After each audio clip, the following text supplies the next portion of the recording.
Hello friend, good morning all of you. जैसे कि मैं अंश क्लासेज में बहुत पहले से पढ़ा रहा हूँ और ये कोरोना महामारी की वजह से ऑफलाइन क्लास तो नहीं चल पा रही है, इसलिए ऑनलाइन चलाना पड़ रहा है।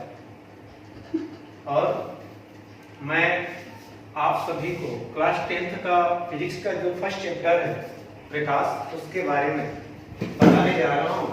देखिए क्या सबसे पहले बात करता है कि प्रकाश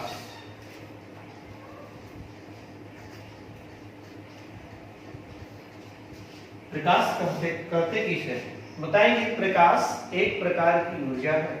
प्रकाश एक प्रकार की ऊर्जा है जो हमारे दृष्टि ज्ञान को जागृत करती है, जो हमारे दृष्टि ज्ञान को जागृत करती है। अर्थात प्रकाश अदृश्य होता है, परंतु प्रकाश जिस वस्तु पे पड़ता है वह वस्तु हमें दिखाई देती है।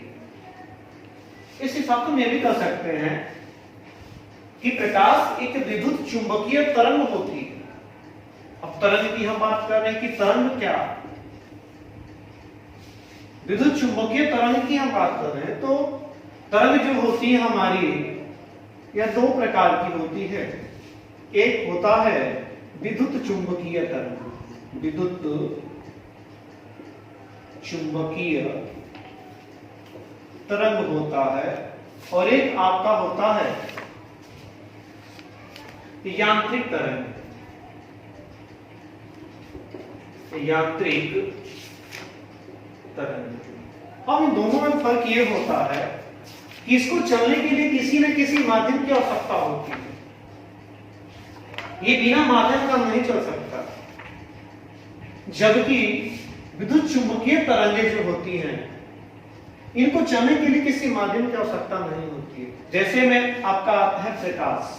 अभी हम बताए कि प्रकाश जो होता है कि विद्युत चुंबकीय तरंग होता है। इसके अलावा आपकी अल्फा किरणें हैं, अल्फा किरणें हैं, बीटा किरणें हैं, ये सभी गामा किरणें हो गई आपकी। ये सभी के सभी विद्युत चुंबकीय तरंग होती है, क्योंकि इनको चलने के लिए किसी माध्यम की आवश्यकता नहीं पड़ती। ये निर्वात में भी चल सकती है। और हम प्रकाश की बात कर रहे हैं, तो फिर बता रहे हैं कि प्रकाश की जो चाल होती है निर्वात में, यह आपका 3 × 10⁸ मीटर प्रति सेकंड होता है।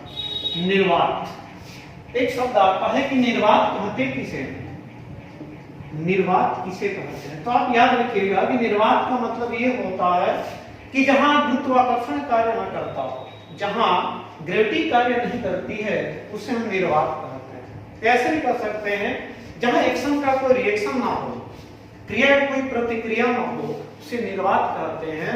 और इसी निर्वात में जो प्रकाश की चाल होती है और 3 × 10⁸ मीटर प्रति सेकंड। और आगे हम चलते हैं तो देखते हैं कि प्रकाश जो होती है, यह प्रकाश किस प्रकार से हम लोग के लिए उपयोगी है और इस हिसाब से वस्तुएं कैसी कैसी होती है। तो आपको याद रखना है कि प्रकाश के हिसाब से वस्तुएं दो प्रकार की होती हैं। एक आपका आता है प्रदीप्त वस्तुएं, प्रदीप्त वस्तुएं। दूसरा आपका आता है अदीप्त वस्तुएं, अदीप्त वस्तुएं। अब इसको प्रदीप्त क्यों कहते हैं, इसको अदीप्त क्यों कहते हैं? तो प्रदीप्त का मतलब होता है इस संसार की ऐसी वस्तुएं, इस संसार की ऐसी वस्तुएं जो स्वतः ही प्रकाश को उत्सर्जित करती हैं। ऐसी वस्तुएं जो स्वतः ही प्रकाश को उत्सर्जित करती हो, उसे हम दीप्त वस्तुएं कहते हैं। जैसे में आपका आ जाएगा सूर्य, तारे, दीप, विद्युत बल्ब,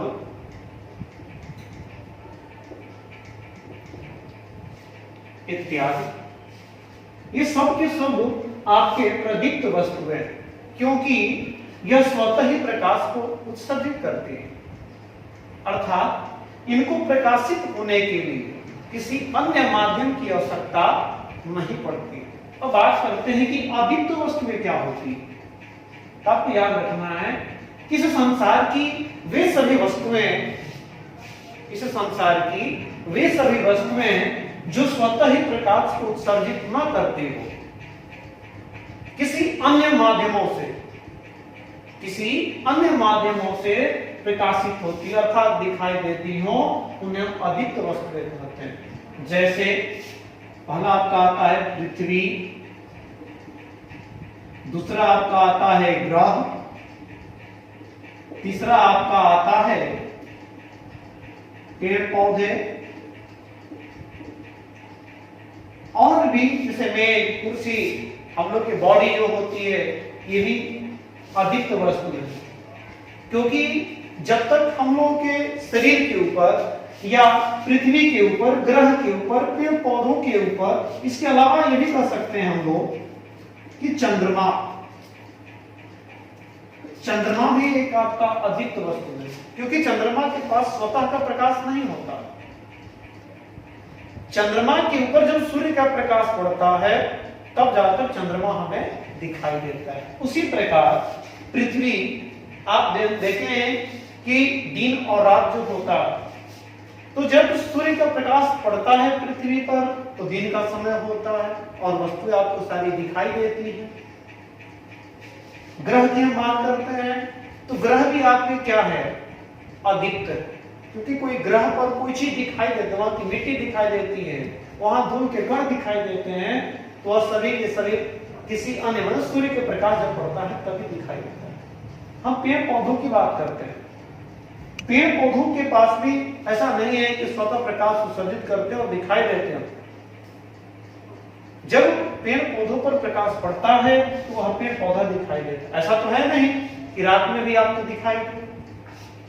तो हमारे कहने का मतलब यह है कि इस संसार की वे सभी वस्तुएं जो स्वतः ही प्रकाश को उत्सर्जित न करती हो, किसी अन्य माध्यमों से प्रकाशित होती हो, तो उन्हें हम अदीप्त वस्तुएं कहेंगे। जैसे पृथ्वी, ग्रह, पेड़ पौधे, चंद्रमा, मेज, कुर्सी, इंसान की बॉडी हो गया, ये सभी के सभी अदीप्त वस्तुएं। हम प्रदीप्त वस्तुओं के बारे में बताए थे। इस संसार की वे सभी वस्तुएं जो स्वतः ही प्रकाश को उत्सर्जित करती हो, उन्हें हम प्रदीप्त वस्तुएं कहते हैं। जैसे सूर्य, तारे, दीप, विद्युत बल्ब, जलती हुई लालटेन, जुगनू, चिंगारी भी आपकी प्रदीप्त वस्तु है, क्योंकि चिंगारी भी जो होती है वो स्वतः ही प्रकाश को उत्सर्जित करती है। स्पार्क निकलता है, कोई पत्थर टकराता है या लोहे से लोहे टकराता है, जो चिंगारी जो निकलती है, वे सभी के सभी क्या हैं, प्रदीप्त वस्तु है। इसके बाद हम आगे चलेंगे तो आता है कि प्रकाश के गुण जो होते हैं वो क्या क्या हो सकते हैं। प्रकाश के गुण की हम बात करते हैं। प्रकाश के गुण, प्रकाश के गुण, तो जब इसको एग्जाम है तो जैसे लिखना रहता है इसमें कि प्रकाश के निम्नलिखित गुण होते हैं। पहला उसमें ये बताया जाता है कि प्रकाश जो होता है एक सीधी रेखा में गति करता है, गमन करता है, चलता है। प्रकाश एक सीधी रेखा में गमन करता है। दूसरा बताएंगे कि दृश्य प्रकाश, मतलब जिस प्रकाश से हम किसी वस्तु को देखते हैं, दृश्य प्रकाश का जो तरंग दैर्ध्य जो होता है, तरंग दैर्ध्य जो होता है, यह आपके 3900 एंगस्ट्रॉम से लेकर 7800 एंगस्ट्रॉम के बीच होता है। कुछ बुक में यह 4000 से, मतलब 4000 एंगस्ट्रॉम से लेकर 8000 एंगस्ट्रॉम के बीच दिया है। और इसमें भी जो दृश्य प्रकाश होता है वो 7 रंगों से मिलकर बना होता है, जिसमें लाल रंग जो होता है, मतलब लाल रंग का जो प्रकाश होता है, इसका तरंग दैर्ध्य यह 7800 मानकर चलेंगे। और जो आपके बैगनी रंग जो होता है, बैगनी रंग के लिए यह आपका 39वां मानकर चला जाता है। अर्थात जिस रंग के प्रकाश का तरंग दैर्घ्य जितना ज्यादा रहेगा वह उतना ही, जिस रंग के प्रकाश का तरंग दैर्घ्य जितना ज्यादा रहेगा वह उतना ही कम विक्षेपित होगा, अर्थात वह कम बटेगा। और जिस प्रकाश के तरंग दैर्घ्य जितना कम रहेगा वह उतना ही ज्यादा विक्षेपित होगा। अर्थात इस वजह से यह लाल रंग के प्रकाश को हम खतरे के तौर पे इस्तेमाल करते हैं, क्योंकि इसका विक्षेपण बहुत कम होता है और ये बहुत दूर तक दिखाई देता है। जबकि बैगनी रंग जो होता है इसका विक्षेपण बहुत ज्यादा होता है और ये कुछ ही दूरी पर जाकर के विक्षेपित हो जाता है, जिसके कारण दूर से इसको हम लोग नहीं देख सकते। इसलिए खतरे के तौर पे लाल रंग का इस्तेमाल किया जाता है। चलिए अब आते हैं कि प्रकाश के गुण की हम बात कर रहे थे। हम ये बता रहे हैं पहला कि प्रकाश एक सीधी रेखा में गमन करता है। दूसरा बताएं कि दृश्य प्रकाश का तरंग, देखो लेमडा लिखे है ना, ये आपका तरंग दैर्घ्य लेमडा, इसको लेमडा से दिखाया जाता है। दृश्य प्रकाश का तरंग 39 से 68 से के बीच होता है। अब तीसरा आपको क्या बताना है, तो तीसरा बताएंगे कि जब प्रकाश किसी चिकने या पालिशदार तल पे पड़ता है तो उसका परावर्तन होता है, अर्थात पुनः अपने पहले वाले माध्यम में, मार्ग नहीं कहेंगे, माध्यम में मतलब जिस दिशा से आता है उसी दिशा में। जैसे इधर से कोई प्रकाश आ रहा है, टकरा कर क्या हो जाएगा, उसी दिशा में, एक दिशा आपका ये हो जाएगा और एक दिशा आपका ये हो जाएगा। हम ये कह रहे हैं कि जब प्रकाश किसी चिकने या पालिशदार तल से टकराता है तो टकराने के पश्चात पुनः अपने पहले वाले माध्यम में वापस लौटता है। अर्थात जब प्रकाश किसी चिकने या पालिशदार तल से टकराता है तो प्रकाश का परावर्तन होता है। तीसरी बात आती है कि प्रकाश जो होता है, इसमें चौथी, प्रकाश जो होता है यह विद्युत चुंबकीय तरंग होता है। क्या होता है, विद्युत चुंबकीय तरंग होता है, जो कि निर्वात में भी चल सकता है। और निर्वात में इसका जो चाल होता है, निर्वात में चाल इसका अभी बताया कि पीछे कि 3 × 10⁸ मीटर प्रति सेकंड होता है। याद रखिएगा। चौथा, विद्युत चुंबकीय तरंग क्या चीज, प्रकाश विद्युत चुंबकीय तरंग है जो निर्वात में भी चल सकता है। तो निर्वात में प्रकाश की जो चाल होती है 3 × 10⁸ मीटर प्रति सेकंड होता है। पांचवा हम बताएंगे कि जब प्रकाश किसी एक पारदर्शी माध्यम से दूसरे पारदर्शी माध्यम में प्रवेश करता है, अर्थात हम ये भी कह सकते हैं कि जब प्रकाश विरल माध्यम से सघन माध्यम में जाता है तो वह अपने मार्ग से विचलित हो जाता है, अर्थात प्रकाश का अपवर्तन होता है। याद रखना है कि जब प्रकाश किसी एक पारदर्शी माध्यम, जैसे मान लेते हैं इसका मध्य ये मान लें, एक माध्यम आपका ये वायु हो गया और एक आपका या कांच हो गया, दो माध्यम हो गया।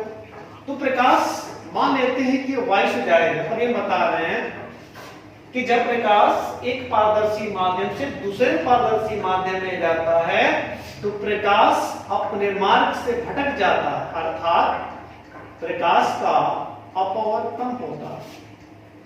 देखिए, इस प्रकाश को इधर जाना चाहिए, इस प्रकाश को इधर जाना चाहिए, लेकिन देखिए ये सभी के सभी क्या होते हैं, अपने मार्ग से भटक गए। अर्थात जब प्रकाश एक पारदर्शी माध्यम से दूसरे पारदर्शी माध्यम में जाता है तो प्रकाश का अपवर्तन होता है। देखिए ठीक से बता रहे, पहला ये बता रहे हैं कि प्रकाश के गुण, तो बताएंगे कि प्रकाश के निम्नलिखित गुण होते हैं। पहला उसमें ये बताना है कि प्रकाश एक सीधी रेखा में गति करता है, गमन करता है। दूसरा आपको बताना है कि दृश्य प्रकाश का तरंग दैर्ध्य जो होता है वह 39 एंगस्ट्रॉम से 78 एंगस्ट्रॉम के बीच होता है। तीसरा आपको बताना है कि जब प्रकाश किसी चिकने या पॉलीदार तल से टकराता है तो प्रकाश का परावर्तन होता है। ये देखिए, ये परावर्तन है, इसको हम क्या कहेंगे? परावर्तन कहेंगे। चौथा हम बता रहे हैं कि प्रकाश विद्युत चुंबकीय तरंग होता है जो निर्वात में भी चल सकता है, और निर्वात में प्रकाश की चाल 3 × 10⁸ मीटर प्रति सेकंड होता है। पांचवा हम बता रहे हैं कि जब प्रकाश किसी एक पारदर्शी माध्यम से दूसरे पारदर्शी माध्यम में प्रवेश करता है तो प्रकाश का अपवर्तन होता है। इसके अलावा आप ये बताएंगे कि प्रकाश पारदर्शी माध्यमों में प्रवेश कर सकता है, जबकि अपारदर्शी माध्यमों से प्रकाश का परावर्तन हो जाता है। ठीक है दोस्तों, देखते हैं आगे क्या है, उसके हिसाब से देखा जाएगा।